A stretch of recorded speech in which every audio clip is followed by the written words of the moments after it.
பசுமை சேனல் இன்னைக்கு இந்த வீடியோ என்ன பார்க்க போறோம் அப்படின்னு பார்த்தீங்கன்னா காஞ்சிபுரம் போயிருங்க. காஞ்சிபுரம் சிட்டிக்குள்ளேயே பார்த்தீங்கன்னா பாலாஜி அப்படின்ற ஒருத்தர் பார்த்தீங்கன்னா ஒரு 4 ஏக்கர்ல இயற்கை விவசாயம் பண்ணிட்டு இருக்காருங்க. பார்க்கும் போதே ரொம்ப ஆச்சரியமாயிடுச்சுங்க. அதாவது சிட்டிக்குள்ள ஒரு 4 ஏக்கர் இருக்கு விவசாயம் பண்றாருன்னா உண்மையிலேயே எனக்கு ரொம்ப ஆச்சரியமாயிடுச்சுங்க. நான் இப்பதான் முதல் தடவை அந்த ஃபார்மை நான் பார்க்குறேன். நான் என்ன விஷயம் பார்த்தீங்கன்னா இவர் முன்னாடி வந்து டிவி மெக்கானிக்கா இருந்திருக்காரு. அதுக்கப்புறம் அந்த வேலையை விட்டு தான் வந்து இயற்கை விவசாயம் பண்ணிட்டு இருக்காரு. ஆனா நிலத்தை வித்தாருன்னா பல கோடி போவோம். ஆனா நிலத்தை விற்கலங்க. அவர் என்ன சொல்றாருன்னா என்ன இடத்துல தான் வேலைக்கு போனாங்கன்னா ஸ்ட்ரெஸ் ரொம்ப இருக்கு. ஆனா என் பண்ணையில நான் வேலை செய்யும் போது எனக்கு அந்த ஸ்ட்ரெஸ் எல்லாம் கிடையாது, நிம்மதியா இருக்கு அப்படின்ட்டு சொல்றாரு. நான் கூட அவர் வயசு 61ங்க. நான் கூட ஏதோ ஒரு ஒரு பேர் 2 பேர் ஏதோ பண்ணுவார்னு நினைச்சேன். ஆனா அவர் பாத்தீங்கன்னா அந்த சிட்டிக்குள்ள ஒரு 4 ஏக்கர்ல ஒருங்கிணைந்து பணி பண்றாருங்க. அது ஆடு பண்றாரு, கோழி பண்றாரு, மாடு பண்றாரு, அதுக்கப்புறம் காய்கறி பயிர்கள் பண்றாரு, தீவன பயிர்கள் பண்றாரு. அந்த மாதிரி ஒருங்கிணைந்த வந்து பணியத்தை வந்து இந்த 4 ஏக்கர்ல பண்ணிட்டு இருக்காரு. இன்னைக்கு இதுல பாத்தீங்கன்னா ஒரு நேப்பியர் பண்ணிருக்காருங்க. அதாவது மாட்டுக்கு தீவனம் பண்ணிருக்காரு. முதல்ல அவர் வந்து புல்லாதான் கொடுத்திருந்தாரா, இப்போ ஒரு கர்ணியா கொடுக்குறாரு. ஏங்க அப்படின்னு கேட்டேன். கர்ணியா கொடுத்தா நல்ல லாபம் அப்படின்றாரு. அவரு தீவன பயிர்கள் மட்டும் 2 ஏக்கர் போட்டிருக்காருன்னா பாத்தீங்களா, அது நேப்பியர்ல பச்சையும் போட்டிருக்காரு, ரெட் நேப்பியரும் போட்டிருக்காரு. இன்னைக்கு வந்து இந்த பச்சை நேப்பியர் எப்படி எப்படி சாகுபடி பண்றாரு, அந்த பச்சை நேப்பியர் எப்படி கொடுத்தா நல்ல விற்பனை வாய்ப்பு நிறைய இருக்கு அப்படின்னு பல தகவல் இன்னைக்கு அந்த வீடியோல வந்து நம்ம பாலாஜி சொல்றாரு. வாங்க கேட்கலாம். வணக்கங்க. வணக்கம். உங்க பேர் ஊர் சொல்லுங்க. என் பேர் பாலாஜி. காஞ்சிபுரம் டவுன் ஊர்லேயே விவசாயம் பண்ணிட்டு இருக்கேன். நீங்க எத்தனை வருஷமா விவசாயம் பண்ணிட்டு இருக்கீங்க? நான் ஒரு கடந்த 25 வருஷமா நான் விவசாயம் பண்ணிட்டு இருக்கேன். அதுக்கு முன்னாடி டிவி மெக்கானிக். அப்படிங்களா? என்ன படிச்சிருக்கீங்க நீங்க? நான் +2 படிச்சேன். எப்படி விவசாயத்துக்குள்ள வர காரணம் என்னங்க? இல்லை, பாரம்பரியம் உங்களுக்கு விவசாயம் தான். ஆக்சுவலா வந்து உங்க ஊர் பாத்தீங்கன்னா சிட்டிக்கு பக்கத்திலே இருக்கு. சிட்டி உள்ளே இருக்குது. சிட்டி உள்ளே இருக்கு. எப்படி இந்த விவசாயம் பண்ண ஆரம்பிச்சிங்க? இல்லை, எங்கள் தாத்தா காலத்துலேருந்து விவசாயம் பண்ணிட்டு இருக்கிறோம் நாங்கள். அதனால் வந்து இப்போ அப்போல்லாம் நெல் பயிர் தான் மேக்ஸிமம். பார்த்தீங்கன்னா நெல் பயிர், கொஞ்சம் காய்கறி பண்ணிட்டு இருப்பாங்க. இதில் ஒரு மாற்றம், நெல் பயிரே மொத்தமாக பண்ணிட்டு இருக்கப்போ சரிப்பட்டு வரல, லாபம் அதிகமாக குறைச்சலாக கிடைக்கிறப்போ நம்ம 2000 வந்து இந்த தீவனப்புல் நம்ம இதெல்லாம் FTC KVK அவங்களுடைய அணுகுமுறையில் நம்ம இதை பண்ணுங்க அப்படின்னாங்க. நல்லா சக்ஸஸ்ஃபுல்லாக பண்ணிட்டு இருக்கோம். எனக்கு என்னன்னா, இப்போ சிட்டிலே இருக்கீங்க, நிறைய பேர் இந்த அளவுக்கு ஒரு 4 ஏக்கர் தானே, இந்த 4 ஏக்கர் வேற யாராவது லேண்ட் வித்துதான் இருப்பாங்க. ஆமா, ஏன்னா வித்தா நல்ல இதுக்கு போகும். இல்ல நீங்க விவசாயத்துக்கு வந்திருக்கீங்களா? அதான் இல்ல இல்ல இல்ல இல்ல இது வந்து எப்படி சொல்றதுன்னா, இது வந்து ஒரு சொர்க்க பூமின்னு சொல்லலாம். இது உள்ள வந்துட்டா வெளியே என்ன வேணாலும் நடக்கும். எல்லாம் மெயின் ரோடு பக்கத்துல, மெயின் ரோடு நமக்கு எல்லாமே பக்கமா மெயின் ரோடு, என்ன வேணாலும் நடக்கும். ஆனா இது உள்ள வந்துட்டா ஒரு அமைதி கிடைக்குது. நமக்கு அமைதியா இருக்கும், எந்த தொந்தரவும் கிடையாது. இதுதான் நமக்கு இன்ட்ரெஸ்ட். அதாவது இதுதான் நமக்கு வந்து நல்லா ஒரு கை கொடுக்குது, நல்லா இருக்கிறோம், உடம்பு உழைக்கிறோம். நம்ம வெளியே எங்கேயும் போறது இல்லை. நம்ம வெளியே எங்கன்னா போயிட்டு டெய்லி இந்த டிராவலிங் பண்ணிட்டு எல்லாம் பண்ற மாதிரிலாம் எதுவும் கிடையாது. பக்கத்துலேயே வீடு. இது வந்து நமக்கு மன நிறைவு கொடுக்குது. முதல் பாயிண்ட் வந்து மன நிறைவு. 2வது வந்து கால்நடை கொடுக்குறோம். அது இன்னொரு 2வது மன நிறைவு. இப்போ கூட வந்து யானை கேட்டாங்க, காமாட்சியம்மன் கோயில் யானைக்கு. நம்மளால கொடுக்க முடியல, ஏன்னா இருக்கிறதே இப்போ மாட்டுங்களுக்கு கொடுக்கறதுக்கே சரியா இருக்குது. நமக்கு அது மேல் கொண்டு பண்றதுக்கு வாய்ப்பு இல்லை. அதனால சரி, அடுத்த கட்டத்தில் பார்ப்போம்னு சொல்லி விட்டுருவோம். இந்த 4 ஏக்கர்ல என்னென்ன விவசாயம் பண்ணிட்டு இருக்கீங்க நீங்க? இது முதல்ல பார்த்தீங்கன்னா தீவன புல்லு தான். இது வந்து முதல்ல புல்லாக தான் கொடுத்துட்டு இருந்தோம். அதுக்கப்புறம் வந்து KVK அவங்கெல்லாம் அணுகுமுறையில் வந்து குச்சியாக கொடுனாங்க. அதனால அதுக்கப்புறம் பார்த்தீங்கன்னாக்கா அது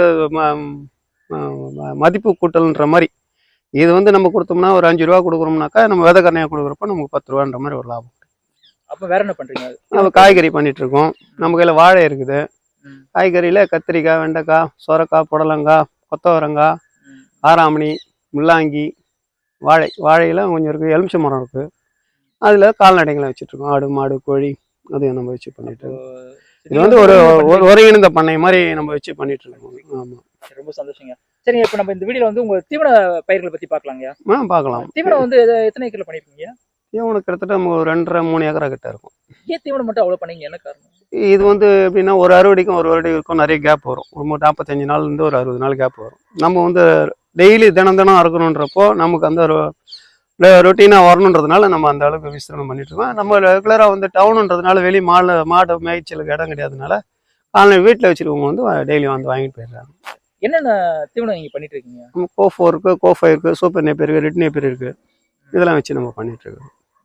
சரி, இப்போ தீவனம் அப்படின்னும் போது நடவு எப்படி பண்ணுவீங்க? தீவனம் இது நல்ல புழுதி ஓட்டணும். சிலர்லாம் நான் புல்லு தானே அது என்ன பண்ண போகுதுன்னு சொல்லுவாங்க. அது மாதிரிலாம் இல்லாத நல்ல புழுதி எடுத்துட்டு பார் அமைச்சு 3 அடிக்கு 3 அடி பார் போட்டுட்டு அதில் வந்து 1 அடிக்கு 1 அடி ஒரு குச்சி நட்டோம்னா நல்ல விளைச்சல். நீங்கள் முதல்ல கருணை எங்கேருந்து வாங்கிட்டு வந்தீங்க? இது எல்லாமே காட்டு பாக்கும் KVK. நம்ம பொத்தேரி SRM காலேஜ் இருக்குது, அங்கேருந்து வாங்கிட்டு வந்தோம். சரி, ஒரு ஏக்கருக்கு வந்து எத்தனை கரணை பயன்படுது? இது வந்து கோஃபைலாம் வந்து 16,000 குச்சி தேவைப்படும். சூப்பர் நேப்பியருக்குலாம் ஒரு 12,000 குச்சி இருந்தாலே போதும். அது எத்தனை 3 அடி? ஆமாம், 3 அடி இடைவெளி. இது வந்து என்னன்னாக்கா, இது ஒரு அறுவடைக்கு பார்த்தீங்கன்னா ஒரு 4 சிம்பு 3 சிம்பு அந்த மாதிரி அடிக்கும். ஆமாம், இது முளைச்சி வந்தது. இது ஃபர்ஸ்ட் அறுவடை. இது பார்த்தீங்கன்னாக்கா ஒரு 5-6 தான் இருக்கும். இது அடுத்த அறுவடை பார்த்தீங்கன்னா ஒரு 12-15 இருக்கும். அடுத்த அறுவடை பார்த்தீங்கன்னாக்கா 20, 25, 30 அந்த மாதிரி கழிச்சு நிறைய கழிச்சு வரும். நீங்கள் அடுத்த ஃபீல்டுலாம் பார்த்தீங்கன்னாக்கா அதனோட வித்தியாசத்தை நீங்கள் பார்க்கலாம். தீவன கட்டையை பொறுத்த ஒரு தடவை நட்டாலே போதும். ஆமாம், இது ஒரு தடவை நட்டால் 10 வருஷம் வரைக்கும் மெயின்டைன் பண்ணலாம். இப்போ நீங்கள் பின்னாடி பார்க்கணும், அது என்ன தீவனம்? இது சூப்பர் நேப்பியர்னு இதுக்காக விதைக்கரணைக்காக விட்டுருக்கோம். அதை இது வந்து ஒரு 4 மாதத்து பயிருன்னு சொல்லலாம். அவ்வளோதான். இதில் இன்னும் கொஞ்சம் இன்னும் ஒரு மாதம் போச்சுன்னா இன்னும் நல்ல ஹைட் ஒரு 5 அடி 12 அடி ஹைட் வந்துடும். அப்போ நம்ம விதைக்கரணைக்காக கொடுக்குறது நல்லா இருக்கும். சரிங்க, இப்போ நீங்கள் அந்த தீவனம் கட்டைங்க நடப்போற முடிவு பண்ணிட்டீங்க. அந்த கட்டையை வாங்கிட்டு வந்து அப்படியே நட்டுட்டீங்களா, அதை விதை நேர்த்தி எதனா செஞ்சீங்களா? இது வரைக்கும் நாங்கள் அப்படியே தான் நட்டுட்டு இருந்தோம் இது வரைக்கும். இப்போ சாருடைய நண்பர் ஒருத்தர் அறிமுகமானதுனால குரு பஞ்சகாவியா கொடுத்துருக்காரு. இப்போ அதெல்லாம் இதுக்கப்புறம் நம்ம நடுறோம்னாக்கா அதை நினைச்சி நட்டுறதுக்கு நல்லா இருக்கும்னு நினைக்கிறோம். இன்னும் இது நம்ம இப்போ தான் பயன்படுத்த ஆரம்பிச்சிருக்கிறோம். அது பயன்படுத்துகிற முழு ரிசல்ட் வந்து அனுபவத்தில் தான் இன்னும் கொஞ்சம் கொஞ்சமாக தான் பார்க்க முடியும். இது மாதிரி அந்த குரு பஞ்சகாவியா இருக்கிறது எப்படி உங்களுக்கு எப்படி தெரிஞ்சது? அவரது நண்பருடைய மூலியமா தெரிஞ்சுது. நீங்கள் என்ன பயன்படுத்தலையா நிலத்துக்கு? ஒரே ஒருத்தர் மாமரத்துக்கு மட்டும் கொடுத்துருக்குறேன். அது ஒரு 4-5 நாள் தான் அது. ஆனால் வித்தியாசம் இருக்குது. அது கொஞ்சம் ஆமாம், அந்த இலையெல்லாம் வந்து நல்ல ஒரு டார்க் க்ரீன் வந்துருச்சு. அது வித்தியாசம் தெரியுது. இப்போ தான் புஞ்சிலாம் எடுத்துருக்குது. அது காய்ச்சி பழமாகிறப்ப தான் நமக்கு அதனுடைய முழு ரிசல்ட் தெரியும். நமக்கு இன்னும் புல்லுக்கெல்லாம் கொடுக்கலனாக்கா நேரம் இல்லாதனால நம்ம ஒன்றும் அது பண்ண முடியல. சரிங்க, இப்போ நேப்பியர் பயிரை பற்றி சொல்லுங்க. இப்போ வந்து நட்டுட்டீங்க, இப்போ அறுவடை அப்படின் போது எப்போ ஆரம்பிங்க? இது நட்டு ஒரு 20-30 நாளில் ஒரு களை எடுத்துடணும். இது களை எடுக்காம விட்டீங்கன்னா மற்ற களை வந்து இதாகிடும். அதனால இது ஒரு 30 நாளில் களையை எடுத்துட்டு நல்ல தாராளமாக எரு கொட்டலாம்.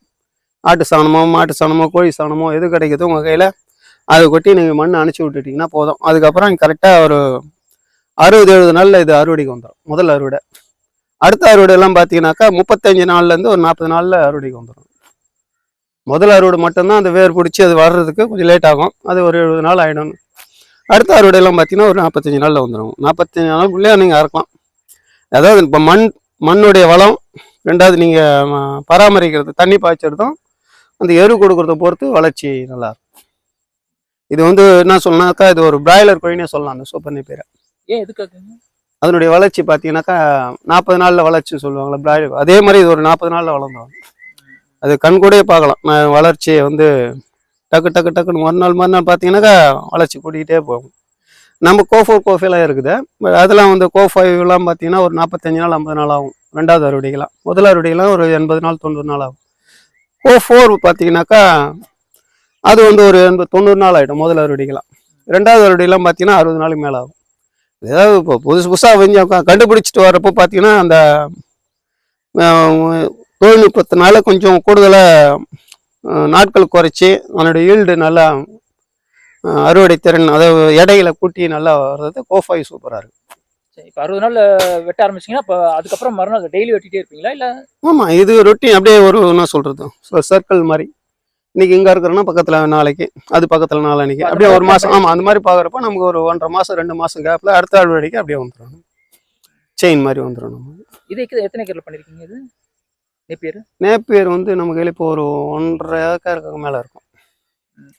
மீது அந்த 1 ஏக்கரால் வந்து கோ5 இருக்குது, கோ4 இருக்குது. இந்த 1.5 ஏக்கர் மட்டும்? ஆமாம், இதனுடைய வளர்ச்சி ஒன்று நமக்கு வந்து தட்டுப்பாடு இல்லாமல் நம்ம அறுத்ததுக்கு தட்டுப்பாடு இல்லாமல் கிடைக்கின்றதுனால இது வளர்ச்சி அதிகமாக இருக்கிறதுனால இப்போ கொஞ்சம் அதிகமாக பண்ணிட்டு இருக்கோம். இப்போ கோஃபோரும் மாடு கொடுத்துருப்பீங்க, நேப்பியரும் கொடுத்துருப்பீங்க. எது கொடுத்தா மாடு வந்து விரும்பி சாப்பிடுறது, பால் நல்லா கறக்குதுன்னு சொல்ல முடியுமா? அது அந்த வித்தியாசம் எல்லாத்தையும் ஒரே மாதிரி தான் இருக்குது. பட் யூனிவர்சிட்டியில் சொல்கிறது வந்து சில மினரல்ஸ் வந்து டிஃப்ரெண்ட் இருக்குது நம்ம சூப்பர் நேப்பியரில். அதனால் வந்து நீங்கள் மினரல் மிக்சர் கொடுத்துட்டு வந்தீங்கன்னாக்கா அதை வந்து ஈக்குவல் பண்ணிக்கலாம் அப்படின்ற மாதிரி சொல்லியிருக்கிறாங்க.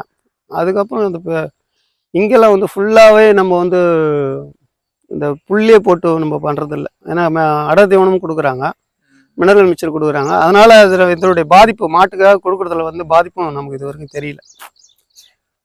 சரி, இப்போ இதில் பூச்சி நோய் தாக்குதல்லாம் வருங்களா?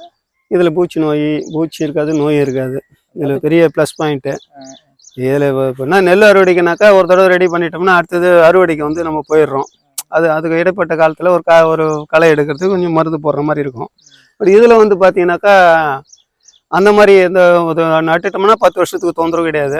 ரெண்டாவது இது ஒரு அறுவடைக்கு 2 அறுவடைக்கு ஒரு தடவை நம்ம களை வெட்டிட்டு எரு கொடுத்தோம்னாலே இது போதுமானதாக இருக்கும். மற்றபடி இதில் பெருசாக நோய் தாக்குதலோ பூச்சி தாக்குதலோ எதுவுமே இருக்காது. இன்னும் நம்ம நெல் பயிர் நட்டோம்னாக்கா நம்ம 60 நாள் 90 நாள் 100 நாளில் நம்ம எதுவுமே அறுக்கிறதுக்கு மட்டும்தான் ஒரு பெரிய வேலையாக இருக்கும். இதில் வந்து பார்த்திங்கன்னா நம்ம தினம் அறுத்துட்டே இருக்கோம். தினம் வருமானம். நம்ம நெல் பயிரை காட்டிலும் இது வந்து கொஞ்சம் லாபகரமான பயிர் தான். ஒன்றும் இது மாடு மேய்ஞ்சிட்டாலோ வேறு எது பண்ணாலும் திரும்ப வந்து அந்த இடத்த நம்ம சுத்தம் பண்ணிவிட்டு திரும்பி அதுக்கு எருவு கொடுத்தோம்னாக்கா தெரியும் அந்த பழைய ஈல்டு கரெக்டாக வந்துட்டே இருக்கும். நிறைய விஷயங்களை பார்க்குறீங்க. இப்போ நீங்கள் நேப்பியர் வந்து எப்படி தீவனமாக தான் கொடுக்குறீங்களா இல்லை கரணைகளும் கொடுத்துட்ருக்கீங்க? விதை கரணையும் கொடுத்துட்ருக்கோம். நம்ம தமிழ்நாடு ஃபுல்லாக போயிட்டுருக்கு, ஆந்திராலாம் கொடுத்துட்ருக்கோம். நம்ம இப்போ அதாவது தொழில்நுட்ப வளர்ச்சினால இப்போ எல்லாமே வளர்க்க ஆரம்பிச்சிட்டாங்க. இதுக்கு முன்னெல்லாம் கரூர், ஈரோடு, சேலம், நாகர்கோவில் வரைக்கும் நம்மளுக்கு போய் கோயம்புத்தூருக்கே நம்ம இங்கே வந்து கொடுத்துருக்கோம் கோ5 கரணையே. ஏன்னா கண்டுபிடிச்ச இடமே அந்த இடத்து கோயம்புத்தூருக்கே நமக்கு இல்லை அந்த ஊருக்கே நம்ம அனுப்பிச்சிருக்கோம். அந்த அளவுக்குலாம் நம்ம அந்த விதைக்கரணை வந்து நம்ம தமிழ்நாடு ஃபுல்லாகவே போயிட்டுருக்கு. இப்போ விதைக்கரணை கொடுக்குறோம், எந்த இடத்துல கட் பண்ணி விதைக்கரணை கொடுப்பீங்க அது சொல்ல முடியும்? இது வந்து இப்போ இது பார்த்தீங்கன்னா தான் வளர்ச்சி உங்களுக்கு. இது வந்து நம்ம 2 பருவ வச்சு கொடுக்குறோம். இது ஒரு பருவ, இது ஒரு பருவ. இந்த மாதிரி 2 பருவ இங்கே கட் பண்ணிட்டோம், இங்கே கட் பண்ணோம், ஒரு குச்சி ஆகிடாது. அந்த மாதிரி 2 பருவ வச்சு விதைக்கரணையே நம்ம கொடுத்துட்ருக்கோம். எல்லாருமே அப்படி தான் கொடுப்பாங்களா? நீங்கள் அப்படி தான் கொடுப்பீங்க? எல்லாமே அப்படி தான் கொடுத்துட்ருக்காங்க. இதில் மாற்றலாம் ஒரே ஒரு கணு வச்சு கூட பண்ணலாம். நம்ம ஜனங்க அவ்வளோ சீக்கிரம் இதுலேயும் மாற மாட்டாங்க. இந்த புள்ளை இது வரைக்கும் இன்னும் போடாதீங்கன்னு சொல்கிற ஆளுங்களும் இருக்கிறாங்க. இது சனை பிடிக்காது, மாடு அடுத்தது நல்லா இருக்காது, மாடு விற்றுடும், அதெல்லாம் ஒன்றும் கிடையாது. நாங்கள்லாம் இப்போ இன்னைக்கு கிட்டத்தட்ட 25 வருஷம் மாடு கண்ணு போட்ட அன்னைக்கும் நாங்கள் கொடுத்துட்ருக்கோம், சனை போட்ட அன்னைக்கும் நம்ம கொடுத்துட்ருக்கோம். அதெல்லாம் எந்த மாற்றமும் கிடையாது. இது வெறும் தேவனம் தானே. இது வேற எதாவது நம்ம கொடுக்குறோம், கெமிக்கலாக நம்ம எதுவும் கொடுக்குறது இல்லை. வெறும் தேவனம் தானே. அதனால அந்த பிரச்சனை கிடையாது. இதெல்லாம் போட்டிங்கன்னா சனையே நிற்காதுன்னு நாங்கள் சனை போட்ட அன்னைக்கு இதை தான் போட்டுட்ருக்கோம். 365 நாள் மாட்டுக்கு இதான் கொடுத்துட்ருக்கோம். அதில் அந்த இதுவும் கிடையாது. இன்னும் அந்த பழமைவாதமும் மாறலை. இன்னும் அதே பழமையும் பேசிகிட்டு இருக்கோம், இருக்க தான் செய்கிறாங்க. சரி, இப்போ இந்த கரணையெல்லாம் வந்து உங்களுக்கு கேவிக்கு அந்த காட்டு பக்கம் தான் கொடுத்தாங்க. நீங்கள் அவங்களால உதவிகள்லாம் செய்கிறாங்களா? ஆமாம், அவங்களால தான் நம்ம இவ்வளோ தூரம் வளர்ந்தது காரணமும் அவங்க தான். அவங்க சப்போர்ட், ஃபுல் சப்போர்ட் நல்லா பண்ணுவோம். கேட்டுக்களுக்கு வந்து நிறைய விஷயங்கள் எங்கிட்ட பகிர்ந்தீங்க. நேப்பியர் அப்படின்ற ஒரு பயிர் பற்றி சொன்னீங்க. அதை பற்றி தவறான கருத்துக்கள் இருக்குது, அது எதுவுமே வந்து இல்லை அது கொஞ்சம் இன்னும் மறையணும். இப்போ நிறைய அவேர்னஸ் வந்துருச்சு ஜனம் கையில், இன்னும் வரணும். அதாவது பசும்புல் கொடுக்குறப்போ பார்த்தீங்கன்னா இந்த குருட்டு தன்மைன்னு சொல்லுவாங்க. கண்ணுட்டியெல்லாம் பிறந்தனா குருட்டு கண்ணுட்டிலாம் பிறக்குன்னுவாங்க. அது அந்த பச்சை புல் போடாததுனால வர்றது எஃபெக்ட்னுவாங்க. அதனால் இன்னும் நிறைய கொடுக்கணும். ஆனால் இது வந்து என்னன்னாக்கா இன்றைக்கி சோம்பேறி ஆகிட்டாங்க ஜனங்க. நம்ம அடுத்த இடத்துலேருந்து இங்கேருந்து கொஞ்சம் ஒரு 100 அடி நம்ம எடுத்துகிட்டு போய் தான் நம்ம வாகனத்தில் வச்சு எடுத்துகிட்டு போகிற மாதிரி இருக்குது இங்கே. ஆனால் அது அமைப்பை மாற்றணும்னு நினைக்கிறேன், ஒன்றும் பண்ண முடியல. இது எடுத்துகிட்டு போய் அங்கே வச்சு திரும்பி அவங்க வீட்டுக்கு எடுத்து போய் மாட்டுக்கிட்ட போகிறதுக்கு ஜனங்கள் ரொம்ப சோம்பேறித்தனப்படுறாங்க. அவங்க வீட்டை முன்னாடியே எடுத்துமே வச்சா கூட எடுத்துமே பின்னாடி போடுன்னு தான் சொன்னாங்க. இதெல்லாம் 2003 நாங்கள் டிராக்டர்லாம் வாங்கி அவங்க வீட்டாண்டு எடுத்துமே கொடுத்து, அவங்க வீட்டாண்டு முதல் நாள் திண்ணையில் போடணும்னா மறுநாள் பின்னாடி போடணும்னா 3 நாள் மாட்டாண்டே போட்டு வாங்கினா அப்படியே எடுத்தாந்து வண்டி எடுத்தாந்து விற்றுட்டேன்.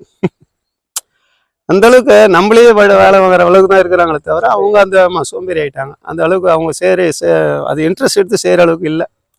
அதனால போயிடுச்சு அது. சரி, உங்கள் தப்பா எடுத்துங்க, உங்கள் வயசு மட்டும் என்னன்னு சொல்லுங்க. எனக்கு இப்போ 61 ரன்னிங் ஓடிட்டு இருக்குது. 60 வயசு விவசாயம் பண்ணிட்டு இருக்கீங்க. சரி, ரொம்ப நன்றிங்க கேட்ட கேள்விக்கு. நன்றி.